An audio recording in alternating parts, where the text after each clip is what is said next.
Hi, in this video, we are going to discuss the topic voltage to current and current to voltage converter. So, from this image, you might understand what we are going to study in this topic, isn't it? So, voltage and current are related with each other. So, we are going to see how this voltage is converted into current and current into the voltage.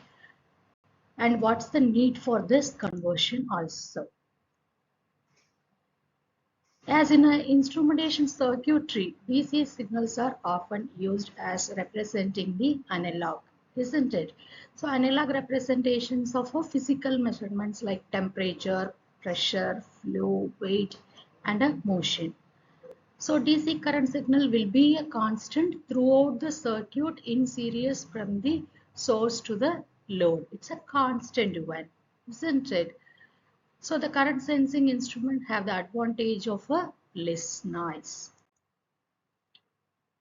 But sometimes it is essential to create a current which is corresponding or proportional to the defined voltage. Other applications we need a voltage to current converters are also known to be V to I converters. It can simply change the carrier of the electrical data from voltage to current. So the voltage to current converter accepts as an input a voltage V in and gives an output current of a certain value. So the relationship between the given input voltage and the output current can be denoted as I out, which is the required output current, equal to S into Vn. So Vn represents the given input voltage. Here the term S indicates the sensitivity or gain of the V to I converter. So I is directly proportional to V. The proportionality constant is S. S represents sensitivity or gain of a V to I converter. So here we are look at the op-amp based voltage to current converter which produces an output current when a voltage is applied to its non-inverting terminal. So look at this. This is a normal op-amp configuration. It's a non-inverting terminal. So here your input voltage is applied at the non-inverting terminal. So to the inverting terminal, we are connecting your feedback resistor. So this circuit diagram is op-amp based voltage to current converter. So we go for an activity. After the activity, we move on to the topic. So we continue with voltage to current converter. So in the above circuit, the input voltage VI is applied at the non-inverting input terminal of the op-amp. So we know the virtual short concept, isn't it? According to that, the voltage at the inverting input terminal of the op-amp will be equal to the voltage at its non-inverting input terminal. So whatever the voltage at the inverting input terminal of the op-amp will be similar to the voltage at your non-inverting terminal. So at the non-inverting terminal, we are applying the voltage of VI. So according to this concept, the same VI is appeared at the inverting input terminal also. So we write the nodal equation as Vi by R1 minus I naught equal to 0. So I naught equal to Vi by R1. Vi is your input voltage. R1 is a resistance. So output current I naught of the voltage to current converter is the ratio of input voltage Vi and the resistance R1. So the resistance R1 to be I naught by Vi.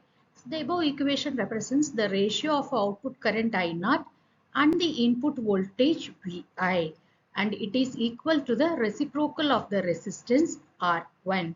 So the ratio of the output current I naught and the input voltage Vi is called as the transconductance. So this value is called as a transconductance. So gain of a voltage to current converter is nothing but transconductance, and it is equal to the reciprocal of the resistance R1. Next we move on to the current to voltage converter. current to voltage converter will produce the voltage proportional to the given input current. So look at here the same configuration, but where the input is a current given at the inverting terminal. So we are to analyze this current to voltage converter, we are applying the KCL, Kirchhoff's current law, to the node at the inverting input. Okay. Now let the input current to the inverting input be taken to be I minus, then V out minus V divided by RF, where RF is your feedback resistance, equal to IP plus I. So the output is connected to V through the feedback resistance RF. Now the op-amp is working in a negative feedback configuration. So V minus is equal to V plus, which is equal to 0. And we are assuming that I minus is 0, and simplify the above equation, we will get V out equal to IP into RF. Next, the concept of sensitivity in current to voltage converter. See, the output voltage V0 equal to minus RF into IN. So gain of this converter is nothing but this one minus RF, isn't it?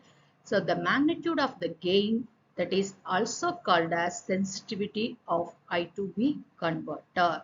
So the amount of change in the output voltage V0 for a given change in the input current is decided by the sensitivity of the current to voltage converter. By keeping this RF variable, it is possible to vary the sensitivity as per our requirements. Please take down this assessment for the better understanding of the concept. You state the need for V to I converter. So with this, we close the session. Thank you.